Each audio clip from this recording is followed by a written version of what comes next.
Ghost Brothers of Darkland County is the name of a new musical by literary giant Stephen King and music legend John Mellencamp. John came to see me. He had an idea for a musical based on some stories he'd heard about a cabin he bought, and he had the nut of a ghost story, and he was talking to his agent. He said, the thing is, I need somebody to write it, but it's got to be somebody who's got familiarity with it, somebody like Stephen King. And John's agent said, I'm Steve's agent. So he put us together. The two had never met, but agreed on a handshake that they could work together to make a musical. I knew of him, and but he'd never heard of me, so. Oh, come on.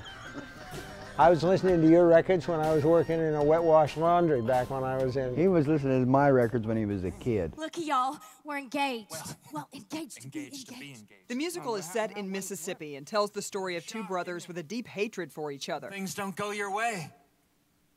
Not exactly used to this, are you? Their father takes his sons to an old cabin where they encounter ghosts who try to bring out old secrets to reconcile the family. Well, now that I'm here, I don't know I can.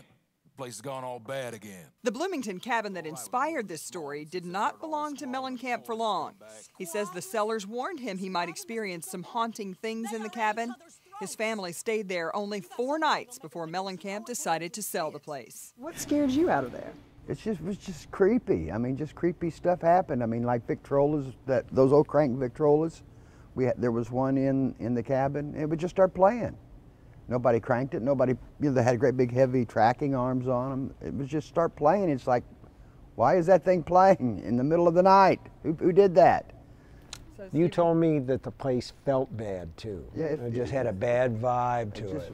So you wanted to go there? I didn't want to go there, but I wanted to write about it. You bet, yeah. For the most part, King wrote the script and Mellencamp wrote the music.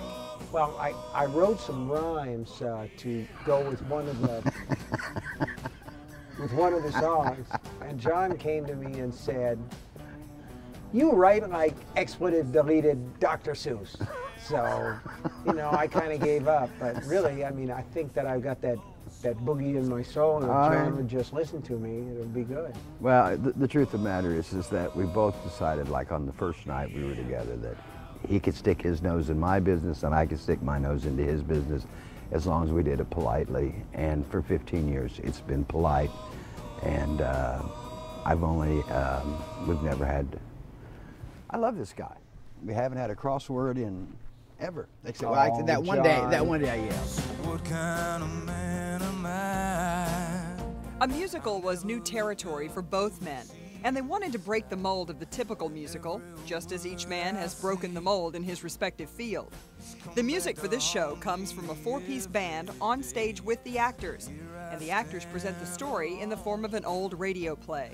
And when we started this, John looked at me and said, I've never done anything like this before. And I said, I haven't done anything. It sounds like third-rate romance, doesn't it? Yeah. Third-rate rendezvous. And we said, let's do it, and let's see if we can get it right. Put your gun to my head. The rain is already. Both men say they wanted to create something that would work in a small theater as well as it would on Broadway. They've collaborated on Ghost Brothers for 13 years. It debuted last year in Atlanta, and they've used the last several months to tweak the script. Put me in the ground. The show will tour mostly Midwestern cities through early November. Whoa, whoa.